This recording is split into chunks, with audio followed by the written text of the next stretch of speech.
अभी हम लोगों ने पढ़ा सिंपल या प्रिमिटिव यूनिट सेल के बारे में और उसके रैंक के बारे में, और बेसिकली उसके अंदर कितने एटम्स कंट्रीब्यूट करते हैं, वो कहाँ एटम्स प्रेजेंट होते हैं वो। अब हम चलते हैं अपने दूसरे टॉपिक पर। दूसरा टॉपिक हमारा है सेंटर्ड यूनिट सेल। कि सेंटर्ड यूनिट सेल क्या होता है।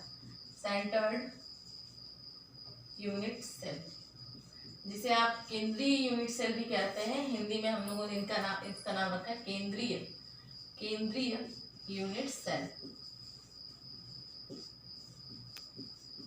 इसको आगे डिस्कस करने का प्रयास करते हैं कि केंद्रीय यूनिट सेल क्या होती है। तो जैसा आपने सिंपल यूनिट सेल में देखा कि जो एटम्स होते हैं वो कहाँ है, फिर से मैं वही स्ट्रक्चर बनाना चाहती हूँ आपके लिए। एक क्यूबिक स्ट्रक्चर मैंने बनाया है यहाँ पे, ये प्रिमिटिव सेल का स्ट्रक्चर है।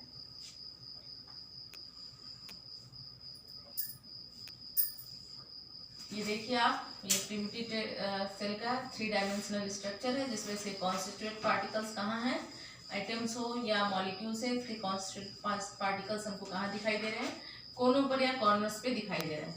तो ये हमारा एग्जाम्पल हो गया प्रिमिटिव सेल का या सिंपल सेल का, ये हो गया हमारा एग्जाम्पल। अगर हम अब सेंटर्ड यूनिट सेल की बात करें तो सेंटर्ड यूनिट सेल के भी 3 प्रकार होते हैं, जिसमें पहला होता है फेस सेंटर्ड यूनिट सेल, फलक केंद्रित फेस सेंटर्ड यूनिट सेल। इसे हम फलक केंद्रित यूनिट सेल भी कहते हैं। आप चाहे तो हिंदी में लिख सकते हैं, नोट्स बनाते चलिए, आपके लिए फायदेमंद होगा। फलक केंद्रित यूनिट सेल। अब इसकी डिफिनेशन की बात अगर हम करें तो सिंपल सा हमको यहाँ देखना होता है, जो हमको इस फिगर से ही समझ में आ जाएगा कि आप ये देखिए, ये क्यूबिक कुछ ऐसा ही स्ट्रक्चर दिखाई दे रहा है हमको, और इसके कोनों पर हमने क्या रखा हुआ है, एटम्स रखा हुआ है।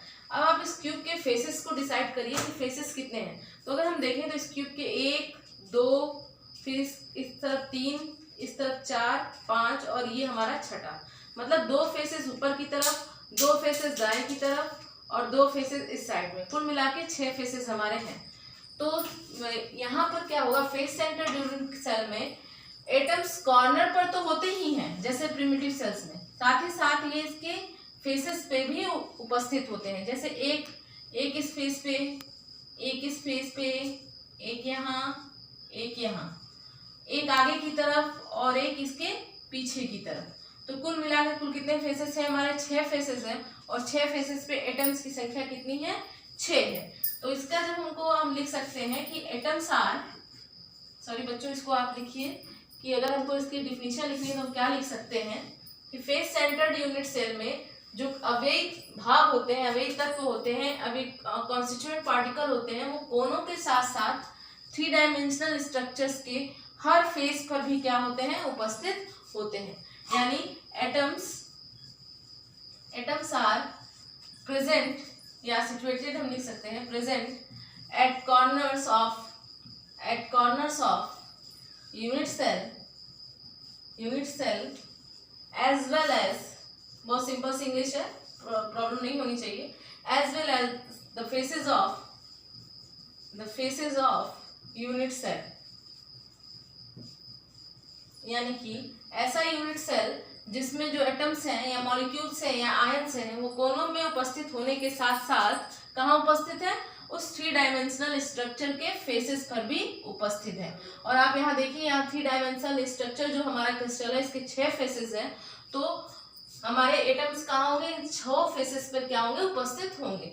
अब बारी वही आती है कि हम कैलकुलेट करेंगे, कैसे कैलकुलेट करेंगे, कि इसमें कितने एटम प्रेजेंट हैं या इसकी रैंक क्या होती है, यानी कि फेस सेंटर्ड यूनिट सेल की रैंक क्या होती है, या इस तरह के यूनिट सेल में कितने एटम प्रेजेंट होते हैं।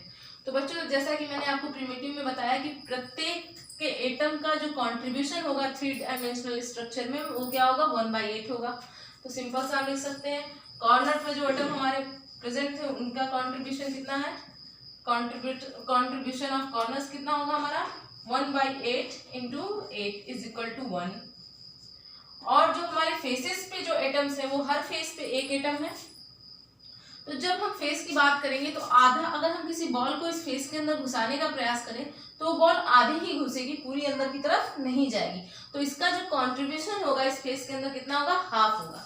तो 1/8 1/2। अब चूंकि कितने फेसेस हैं हमारे, 6 फेसेस हैं, 1 2 3 4, ये एक आगे की तरफ 5 और एक पीछे की तरफ 6। और 6 फेसेस पे जो 6 एटम्स हमारे प्रेजेंट हैं उनका कंट्रीब्यूशन कितना होगा, प्रत्येक एटम का कंट्रीब्यूशन कितना होगा, हाफ हाफ होगा। तो ये हो जाएगा हमारा 1/2 इंटू 6, यहाँ लिख सकते हैं हमारा फेसेस। तो ये कितना हो जाएगा, ये सिंपल सी गणित लगाएंगे 3। तो टोटल एटम्स हमारे कितने हो जाएंगे, टोटल एटम हमारे हो जाएंगे 1 + 3 = 4। और हम इसको याद कह सकते हैं। और रैंक क्या हो जाएगी फेस सेंटर्ड की, रैंक भी हमारी हो जाएगी 4। तो बच्चों ये हो गया फेस सेंटर्ड यूनिट सेल। आप इसको समझने का प्रयास करिए, बार बार रिपीट करके वीडियो देखिए, इसको समझिए। और अगर कोई परेशानी होती है तो मुझे कमेंट बॉक्स में कमेंट करिए। अगर आपको वीडियो अच्छा लगता है, बातें समझ में आती है तो इसको लाइक भी करिए, कमेंट भी करिए, शेयर भी करिए। और साइड में एक सब्सक्रिप्शन का बटन है, उसको भी दबाइए ताकि आपको अगर भविष्य में मैं ऐसी वीडियोस बनाती हूँ तो आपको पहले सूचना मिल सके और आप इसको देखें और इसका लाभ उठाएं। धन्यवाद।